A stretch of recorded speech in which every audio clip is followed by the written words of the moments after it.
Hi guys, I'm back. I'm going to be talking about a few different frequently asked questions or concerns that have come up in about the last 7 days or so. Um, Mainly, I'm going to be talking about privacy and transportation. So, privacy, we're going to be talking about really your documents and what I should or should not or can or cannot see. So, the very first issue with privacy are your medical records.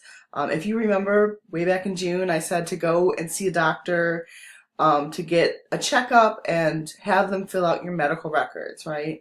So that's just a record of things like your vaccines, if you've had any major surgeries, if you're allergic to any medical, like latex or penicillin, right? Any medicine, something like that.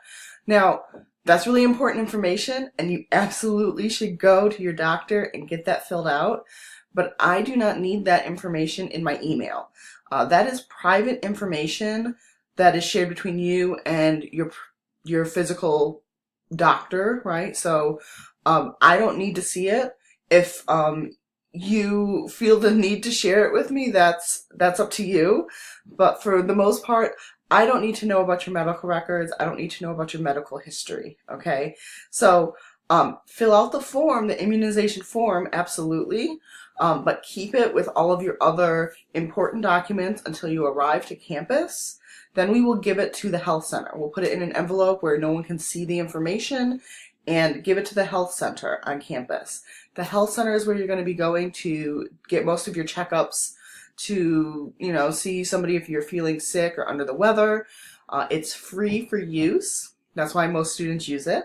And if they can't treat you or it's something more serious, they will forward your records to a doctor off campus that you choose to go to, okay? So it's a much easier, simple system. I don't need those records in my email. I don't need them in my office, right? Those are yours to keep between you and doctors, all right? So that's the first private information that we're going to be talking about. The second private information that we'll talk about are your transcripts and your grades and your student records, okay?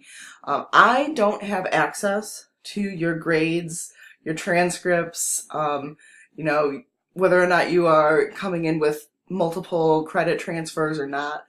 I don't get to see any of that, all right? If you would like to, again, come in and share that information with me, you are more than welcome to. It is your information. Some students do come in and talk to me about how they're doing it with their classes and things, but I cannot go and look up that information, all right? So when you're talking about, scheduling your classes and things, we have space in orientation for scheduling classes, but I can't schedule your class right now or provide you a list of classes that would be best for you because I can't see your academic information, okay? Which again is important. It's your information to keep.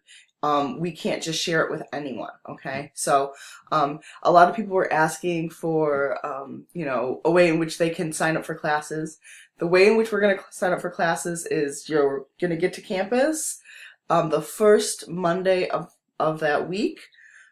We are going to take some exams, not like exams like that. We'll give you an A, B, or C, but a placement exam to measure where you are scholastically to make sure that you're in the right class.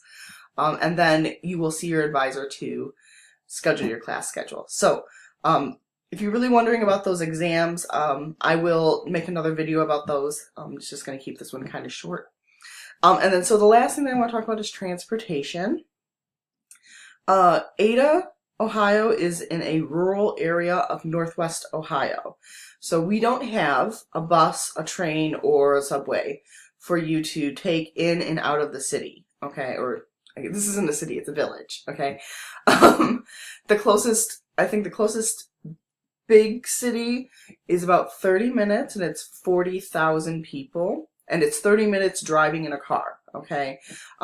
In Northwest Ohio, in the Midwest in general, they measure distance in hours or minutes because if you tell somebody that you're going 10 miles in the country could mean 10 minutes, but in the city it could mean 25 minutes. So we really don't use distance in terms of miles or kilometers. We use time. So when I say it's 30 minutes and we're in the middle of the country, it's about 30 miles. Okay.